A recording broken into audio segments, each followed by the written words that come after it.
My NEET aspirants, चलो बात करते हैं आज हम लोग एक ऐसे प्रोसेस की जो आपके अपकमिंग नीट 2025 के लिए बहुत ज्यादा इंपॉर्टेंट है, क्योंकि इसमें से एक क्वेश्चन जो है वो डेफिनेटली बनेगा ही बनेगा। तो चलो देखते हैं, बात करने वाले हैं स्टूडेंट्स आज हम लोग स्पर्मेटोजेनेसिस के बारे में। और जैसा कि वर्ड से पता चल रहा है, जेनेसिस का मतलब होता है फॉर्मेशन, तो स्पर्म के फॉर्मेशन को कहा जाता है स्पर्मेटोजेनेसिस।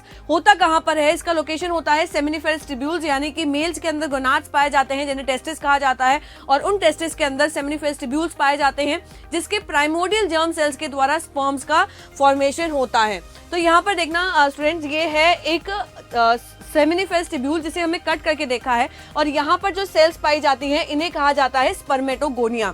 इनके बीच बीच में न्यूट्रिटिव सेल्स पाई जाती हैं जो स्पर्म्स को न्यूट्रिशन प्रोवाइड करवाती हैं, जिन्हें कहा जाता है सर्टोली सेल्स।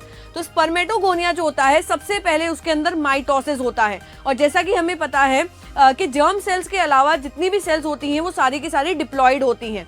तो यहाँ पर स्पर्मेटोगोनिया जो होता है वो डिप्लॉइड होता है, जिसमें माइटोसिस होता है, और माइटोसिस जो होता है उसकी वजह से क्रोमोसोमल कंटेंट कम नहीं होता है, मतलब बनने वाली सेल्स जो होती हैं वो भी डिप्लॉइड ही रहेगी।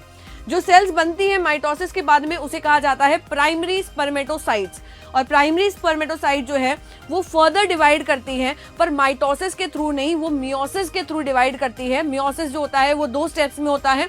मियोसिस फर्स्ट की वजह से जो बनती है सेल्स उन्हें कहा जाता है सेकेंडरी स्पर्मेटोसाइट्स। सेकेंडरी स्पर्मेटोसाइट्स जो है उनमें मियोसिस सेकेंड होता है और बन जाती है स्पर्मेटिड्स। स्पर्मेटिड जो होता है उसके अंदर चेंजेस आता है, और हमारी फाइनली क्या बन जाती है, स्पर्म सेल्स जो होती है वो बन जाती है।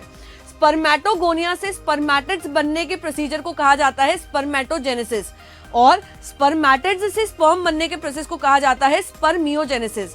ये स्पर्म्स बनने के बाद में यहाँ पर इन सेल्स के बीच में पहुंच जाते हैं, धीरे धीरे न्यूट्रिशन गेन करते हैं, और फाइनली ये स्पर्म्स जो होते हैं वो इन सर्टोली सेल्स के थ्रू एस्केप हो जाते हैं, बाहर की तरफ निकल जाते हैं, और इस प्रोसेस को कहा जाता है स्पर्मिएशन। स्टूडेंट्स कंफ्यूज नहीं होना है, स्पर्मिएशन के अंदर जेनेसिस वर्ड नहीं आ रहा है, इसका मतलब यहाँ पर किसी भी प्रकार का फॉर्मेशन नहीं होता है। आई होप सो ये आप लोगों के लिए बहुत ज्यादा यूजफुल रहने वाला है। Stay tuned for more such videos.